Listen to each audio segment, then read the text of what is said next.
All right, friends, we want to welcome you to CattleCon 2025. We are over at Westway Feed Products, booth number 2119.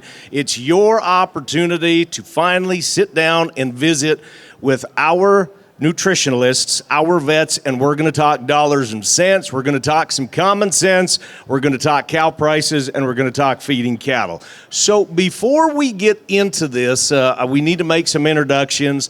My name is Jeff Tigger Earhart, my better half, Rebecca Warner, on the other side of the table. So Dr. Taylor Garcia is going to be one of the gentlemen on our panel. So Taylor, just say a big howdy do and just give us a little bit of info about you, if you would, please.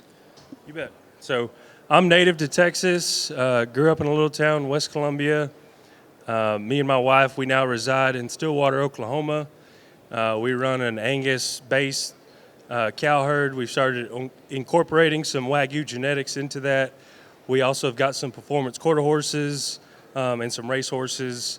I've got two little boys, Ryder, 3-year-old, and then Lyndon, the 1-year-old. And so that's what I do on my free time.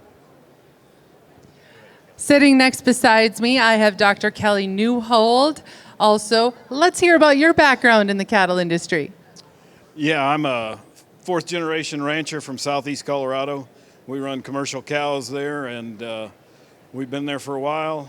I have a family. I'm raising the fifth generation. I have 6 kids, and I have a lot of fun chasing them around.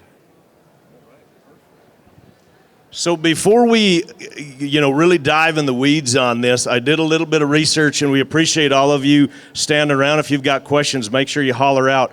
But I was just doing a little bit of market recap because this is greatly going to affect what we're going to talk about today. So I went up to South Dakota, Fort Pierre Livestock, and I did a little research for y'all.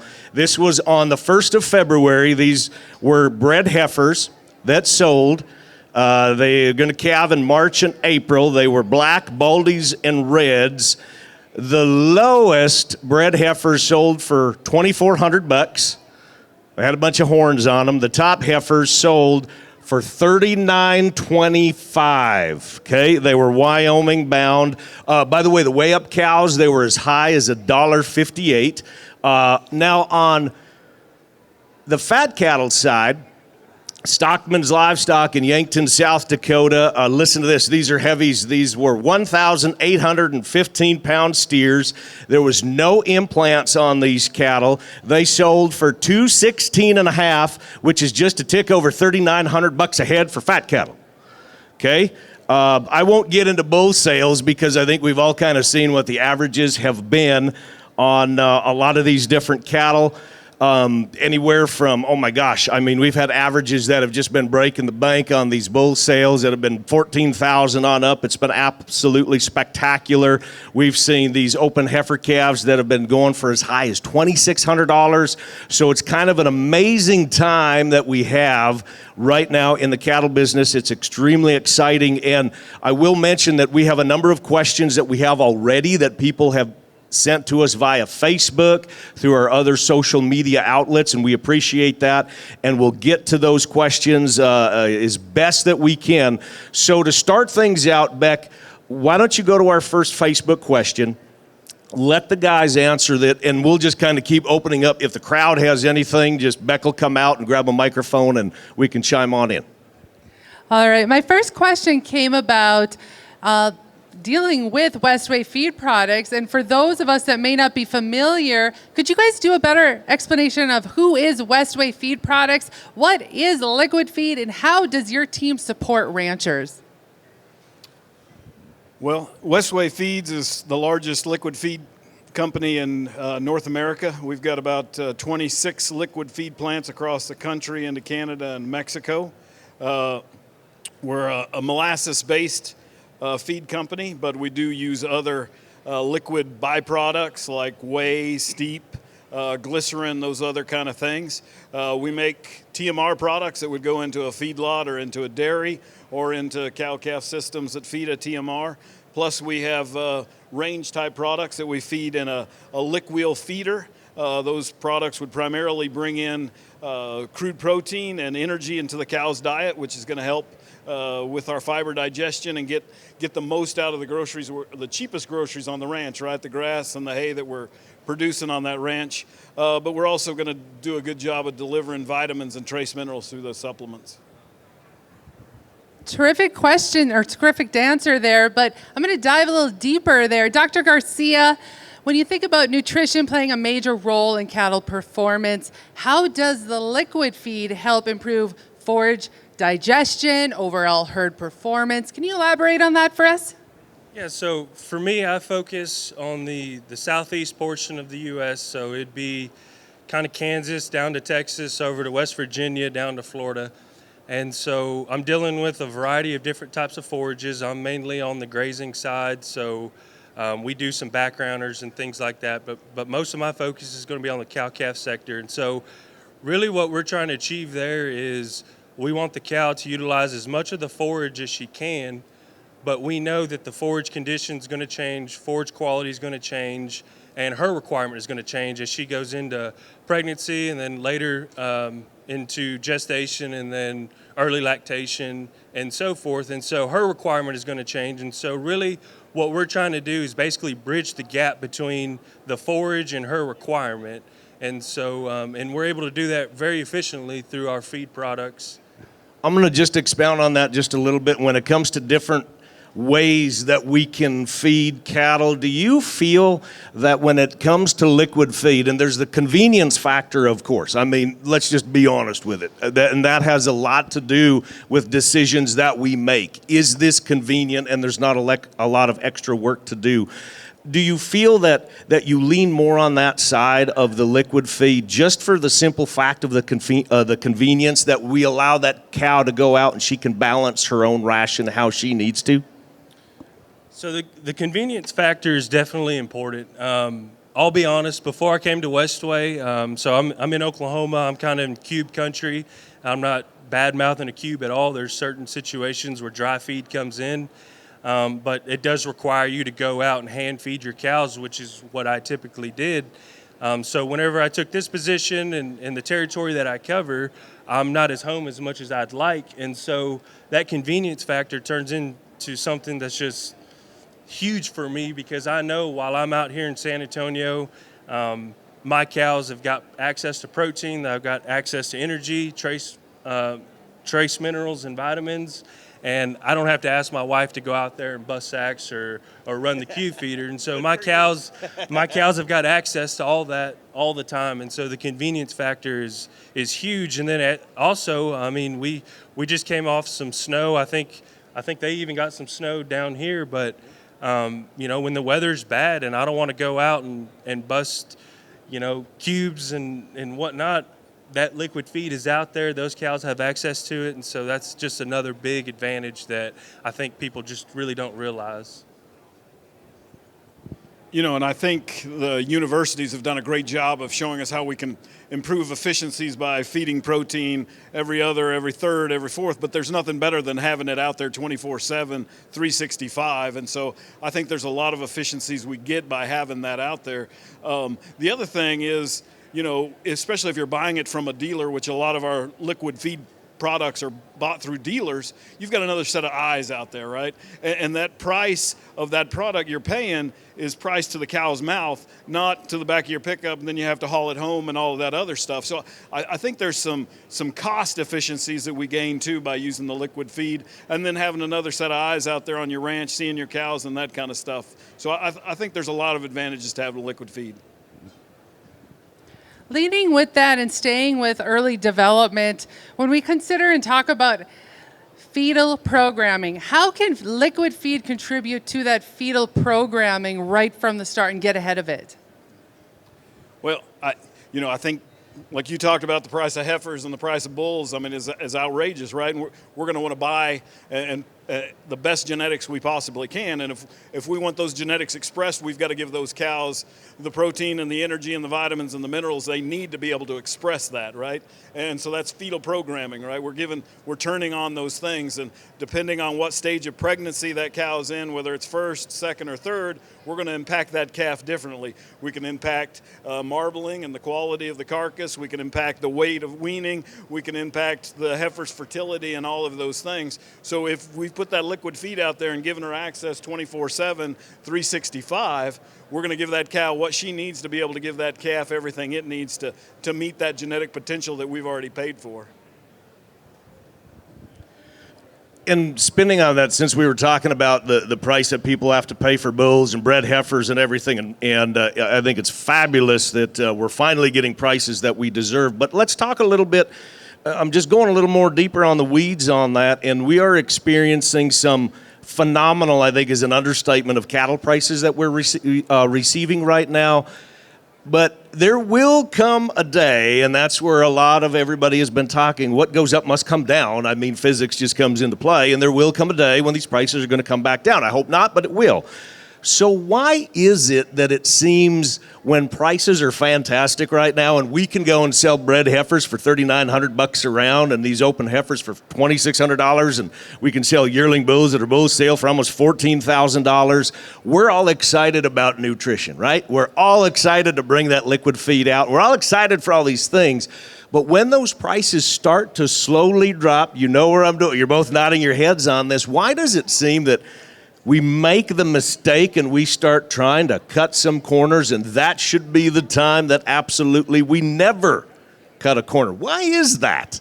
Well, I mean, it's a business, right? And we're trying to be as profitable as possible.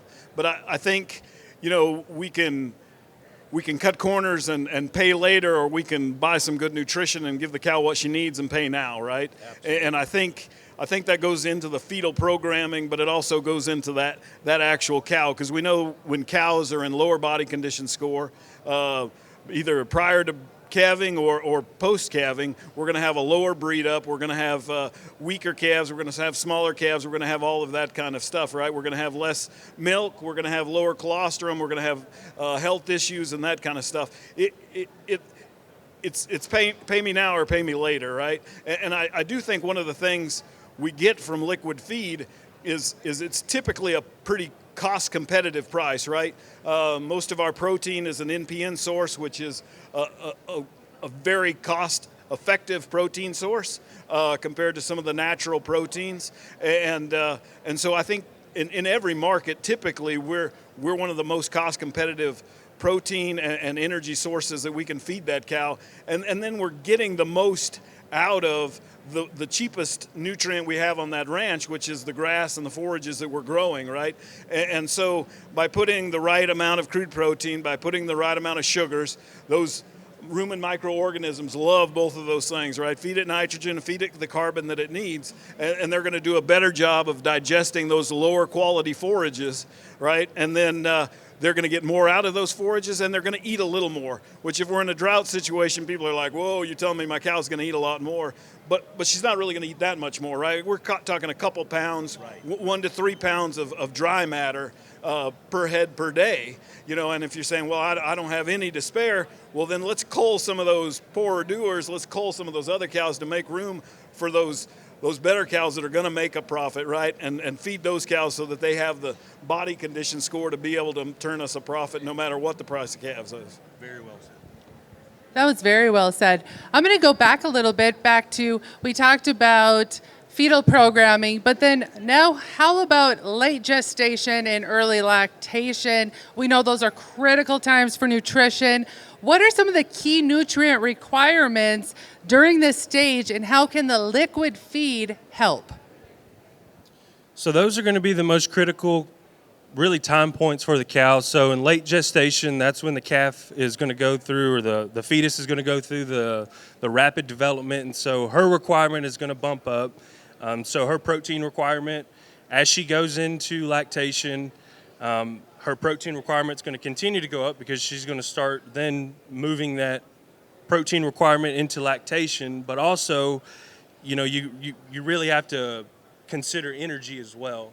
Sometimes we get focused on wanting to focus towards protein or wanting to focus towards energy. The nice thing about liquid feed is that we're able to provide both. And so as Kelly Newhold was just mentioning about the sugars, and so if those cows are on dry hay, depending on when they're calving, or maybe they're on some lower quality forage, if we're able to give them those substrates, so the molasses, the sugars, and then the protein, we can also extract more energy out of the forage. And so typically we can see a 10 to 15% increase in fiber digestion. And so that energy is basically going to go into that third trimester or that lactation. That's when her nutrient requirement is going to be at the most. And so, and really, that also goes into the postpartum interval. So when we're trying to get those cows or heifers bred back, it's extremely important. So she's going to be in a negative energy balance, and so she's going to be milking. The calf is going to be growing, but we want to maintain her in a way that she has enough energy reserves so that she can start cycling back, and then hopefully the bull's out there and we can get her bred back. We want them covered on the first cycle, because we know if we can get them covered early in the breeding season, that they're more likely to retain in the herd, especially on our heifers. And heifers are almost a whole different topic of how to manage them, but right. Overall, those two critical components, or those two time points of the late gestation and lactation, though, is we don't want to shortchange them there for sure. Well, I like what you said right there, and I want to spin off of that in a way, because then we talk about Westway Feed. You really support an annualized approach to nutrition. Could you elaborate a little bit on this annualized nutrition? Sure. Our annualized nutrition program is basically having liquid feed out in front of your cows 24 hours a day, 7 days a week, 365 days a year, right? And what a lot of people say when you say that is, I can't afford to have liquid feed out there for my cows that long, right? But what our data would say, if we have it out there 365, then those cows are probably going to eat as much or maybe a little less feed over the entire year as if we had it out there 180 days. So we're really not asking that producer to put out any more dollars. We're just asking them to have those dollars spread out across the entire year. And what we've seen by that program is, like I think we already alluded to, as the year goes on, the forage quality goes up and the forage quality goes down, even through the day, right? In the early morning, that plant has used up all the sugars in it that it made the day before to get through the night. And then as photosynthesis happens through the day, the sugars increase in those plants. And so we see if we add a little sugar to what's been grazed in the morning, we can improve the digestibility of those feedstuffs, right? So even having it out there during the day and being able to supplement that through the day, we can improve the forage quality no matter whether it's morning or night, or whether it's early spring or it's late fall and that kind of stuff. So I think it's really important for us to be able to have that out there all year round. And we're not asking necessarily for any more money, but I think the other thing we see higher body condition scores, so we see those cows maintain better flesh, so they're better able to breed back. They breed back quicker. Those calves are more uniform. Those calves are bigger. They're going to have better colostrum. Those calves are going to be healthier because they got the colostrum they needed. And then those cows are going to milk better, right? So those calves are going to be heavier when they wean. So I think Westway is a unique company because, our big sales pitch with this annualized nutrition is we're not asking for any more money from you, but we think we're going to put money in your pocket. So really this program is focused on the producer and trying to make them as profitable as possible. So, and I think another thing, and I've been guilty of this in the past, is especially when I was more on a dry feed program, but we almost wait until the last minute to start supplementing because it's an expense, whether that be feeding hay or actually going out and starting to cube. And so, I try to wait until the very last minute until I have to start supplementing.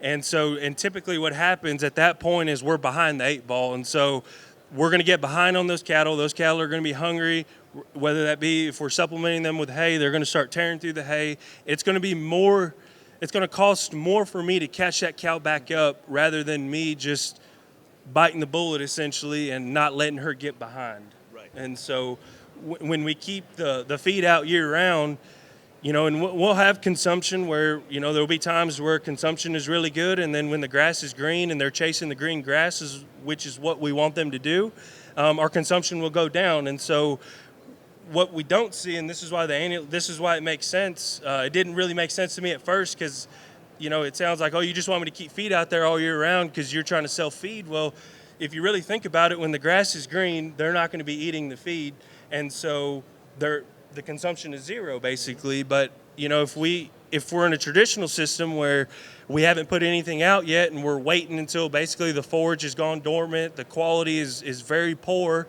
and the cows are starting to lose condition, and so they're going to be hungry, and I go to put it out and then they just absolutely tear through it, and then I'm kind of like, oh my gosh, they're over consuming. Right. And you got to keep filling it because basically they're trying to catch back up, and so we basically reduce or eliminate that big spike in consumption when we keep it out there year round. I love where this discussion is going. We have a question here from the audience. Let's go this way over here. Hi, Barbara. Can you tell us where you're from, and would love to hear what your question is? Okay, I'm from southern Arizona, kind of dry country. And I'm a big believer in year-round minerals. Once you get behind, you can't catch up. That's all there is to it. And I keep minerals and protein tubs out. My question is, and I've not used the liquid feed, what is the difference in organic and inorganic minerals in liquid feed, and does it matter? So I think, obviously the organics, there's some pretty good evidence that we can get better, bioavailability, absorption of the organics versus the inorganics, right? I would say that most of the research, the NRC would say that, organics are our base level, so if you want to go a little higher quality, you would do an organic, whereas the inorganics, the sulfates are the base. We can put both in a liquid feed, right? I think the advantage of having any of our mineral in liquid feed is that we get better distribution of our supplement across the entire herd. I did some research in my earlier career where we looked at cattle on pasture, and they were supplementing either a dry mineral, which the company I was working for at that time produced that dry mineral, versus a liquid mineral. And what we saw was the cattle, whether they were on a dry mineral or a liquid mineral, ate the amount that we predicted they would eat, right? For the liquid, it was about a pound a head a day. On the dry, it was a quarter of a pound. But when we looked at individual feed intake, only about a third of the dry calves ate per day. So a third ate, but they ate 3 times more than they should have, right? Because they ate the pen ate the right amount, right? But on the liquid supplement, 3/4 of those calves ate liquid supplement. So I think we get a much better distribution of those micro ingredients, whether it be minerals or any of our essential oils or anything like that. We get better distribution across the entire herd when we feed a liquid supplement. And I think that's some of the advantages we see from liquid feeds, is just simply because we get better distribution because all the animals partake of it. Yeah, and something else I'll add to that too is, again, this goes back just through experiences when I was feeding dry feed. We all like to say, I'm going to supplement 2 pounds per head per day or 5 pounds per head per day. And so, it's easy math. We count however many cows we have out there. We know how much feed to go put out. But, can we confidently say that each cow is going to get 2 pounds per head per day? Or do we know that there's a boss cow that's going to go up there and probably overconsume a little bit? And then maybe your more timid animals, maybe the ones that just calved, the ones that actually really need those nutrients aren't probably getting their portion. And so a big distinction with the liquid feed is that all the animals have access to this, and so we're able to control the intake through some technologies. And so like Dr. Newhold was saying, we have better distribution of the herd, and we're also making sure that all the animals have access to get their appropriate intake so that they can get the micronutrients like the minerals and vitamins, and also the protein and energy. Hi, Jill. Where are you from, and what question can we answer? I'm from Madisonville, Texas, and my question is, how do you know where to make your tank placement in your pasture for its best use? Okay. So fortunately, we've made all the mistakes for you, so we can tell you pretty with confidence where to put it. And so depending on the season, depending on what the animals are, so if we're needing more intake in growing animals, or maybe we're in the winter on some dry cows. The size of the pasture, the forage base. There's a lot of different factors that go into it, but basically we like to put it in an area to where they'll come across it, but we don't want it too convenient for them. And so we typically won't recommend putting it by a water source. If you're feeding hay, we don't really want it real close to the hay, just because we don't want the cows to camp out. We know through some, I wouldn't say literature to support this yet, we're in the process of this, but we know we can manipulate grazing distributions by where we place the feeder. And so we know, if we want cattle to maybe increase forage utilization in certain other parts of the pasture, we can move that tank over and get the animals over there so that they're able to better utilize different parts of the pastures to get maybe a more evenly distributed grazing of our pastures. And it's one of those things where you kind of have to play with it a little bit. I'm feeding multiple different pastures of my cows, and every pasture is a little bit different. And so it's something that I monitor. And so if I have to move the feeder back a little bit, if I think that they're over consuming a little bit, I'll just move it a little bit further away from the hay or a little bit further from the water, and vice versa. If I think that they're not getting enough, I may move it a little bit closer to the hay. There's also some things we can do, through our technologies, that we can also regulate intake. So there's also some things we can do within our formulas as well. All right, we're going to stay to the audience here. We have another one. Hello, Lane. Where are you from, and what question do you have? I'm from Saskatchewan, and I'm just wondering if you have international reps or sell feed internationally. Yeah, we have a plant in Canada, and we have a couple plants in Mexico. And then our parent company has another liquid feed company in Europe, and so we also sell liquid feed in Europe. So, yep, we do sell internationally. Yeah, stick around. I'll get you hooked up with Irwin. He's a hoot. You'll have a lot of fun with him. He's our Canadian rep. All right, a quick follow-up question just came to me. Do you want to ask it, or should I? You can. All right. He whispered in my ear, and he said, well, if it's in Canada, does it freeze? It's liquid.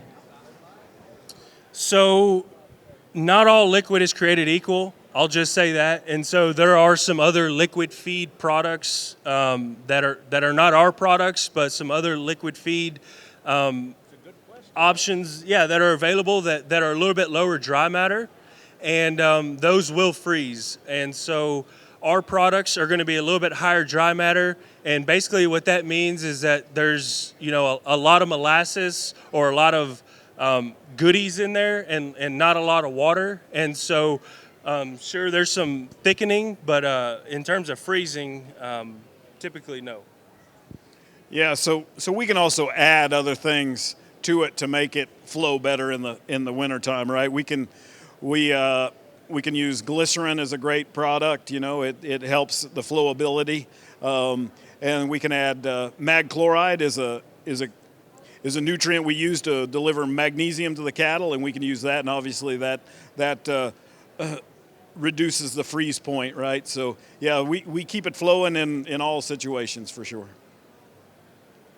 I have another question that came to mind, if that's all right. Go for it. We just wrapped up a weaning time for many of us. Maybe some of us are holding off now after the first of the year to maybe sell our calves, but others have already sold. We know it's a stressful time during weaning for both, not just the calves, but the ranchers as well. So what are some nutritional strategies that Westway can help to reduce stress and promote better calf performance? And I'm going to ask you, too, do you think that is the most stressful time of a calf's life? I do. Weaning time. I think that is the most stressful time that calf is going to go under. So I'm just curious if you agree or disagree, Dr. Garcia. No, I agree. I mean, its whole life, it's had the protection of its mother, and so that's a very traumatic experience for the calf. There's I won't go into weaning strategies, but in general, that's going to be a very stressful time for the calf. And as a nutritionist or as a ranch manager, basically our objective is to reduce as much of that stress as possible and start to get some sort of nutrients into that animal. And so, a big advantage that we've got with our feed products is that just the molasses characteristics with the palatability, it's a sweet product, and so those calves are naturally going to be drawn to it. Another thing I see is if we've got lick will feeders or liquid feed out in the pastures while the calf is with its mom, it's already accustomed to that lick will feeder. And so a lot of times I'll go out there and I'll see, calves that are eating the liquid feed, and I know we think about it as a cow supplement, and it 100% is, but I think a consideration we've got to consider is that it's also creep feeding those calves, because those calves also have access to it. They've got a functional rumen, and so they're able to utilize the sugars and the protein that are in the liquid feed. And so when we wean them and we take away its comfort, but we give it something that it knows, like a lick will feeder or liquid feed in general, we're able to get that energy and that protein into that animal. And really that's just going to help set it up for success, because hopefully we've gone through proper vaccinations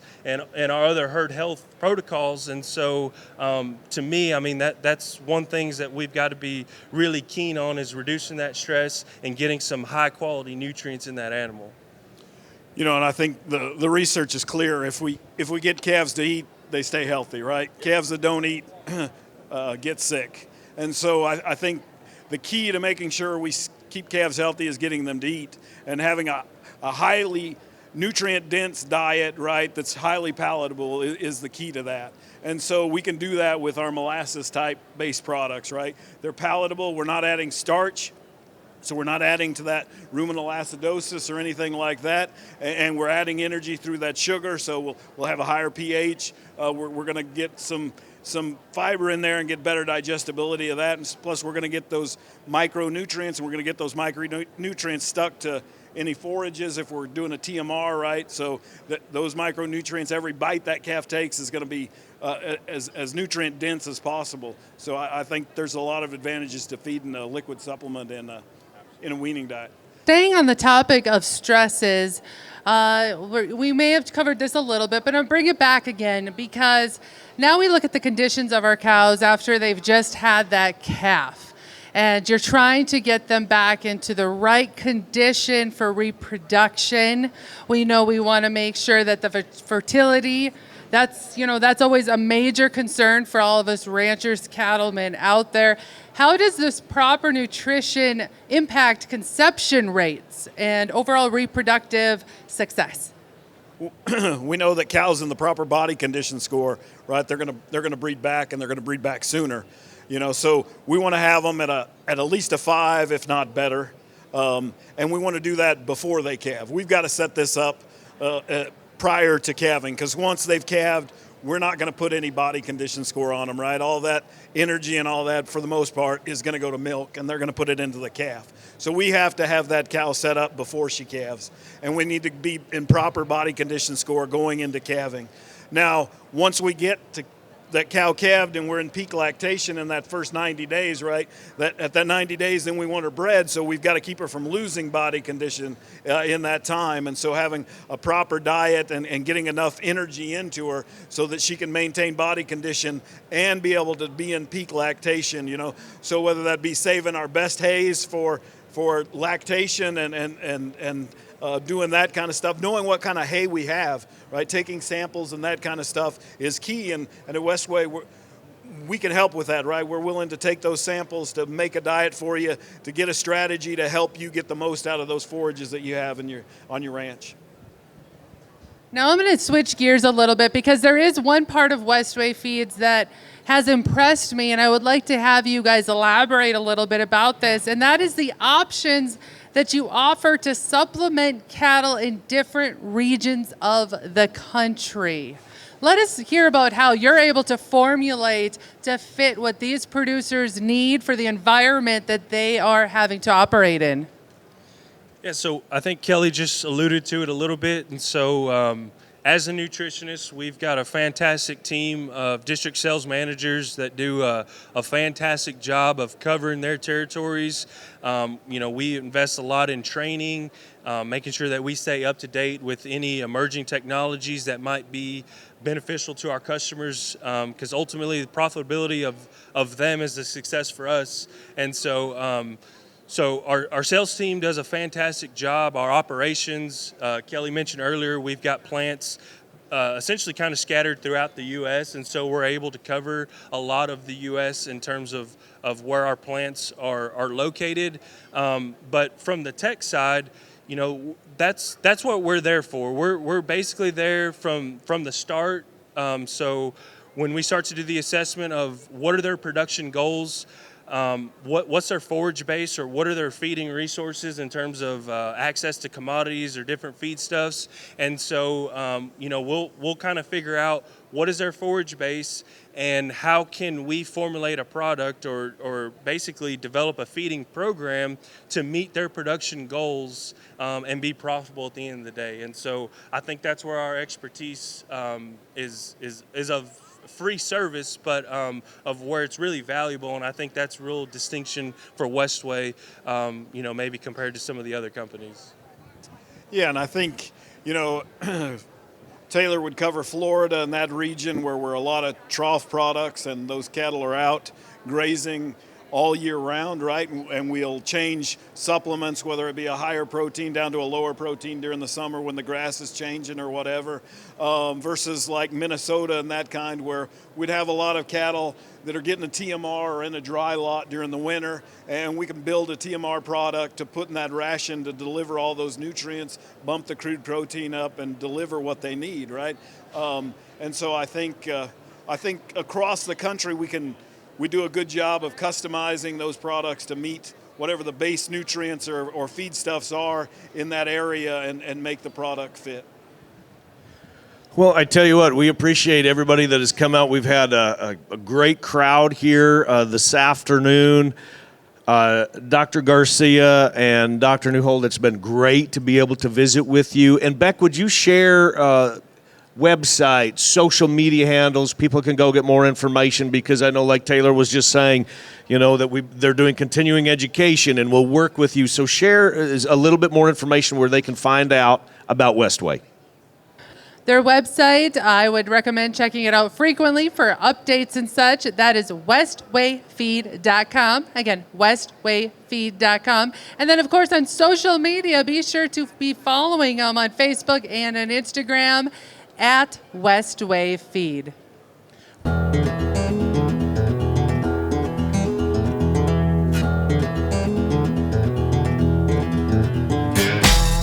So I said a lot of words. We said a lot of words. To me, how I would sum it up is take care of your cows and your cows will take care of you. An old timer told me that a long time ago, and so I think that really ties into everything, especially with these high prices, right? We're more willing to maybe pay more for feed and whatnot, but when those margins start to go back down, like you were saying, shortchange them. I just remember that old timer that told me, he said, take care of your cows and your cows will take care of you.